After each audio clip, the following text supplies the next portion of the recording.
एक तीली सिर्फ दो।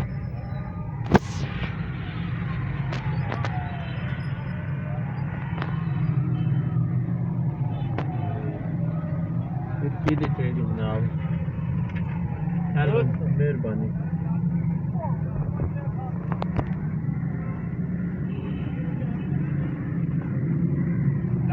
दोस्त आपने हम नहीं टूटते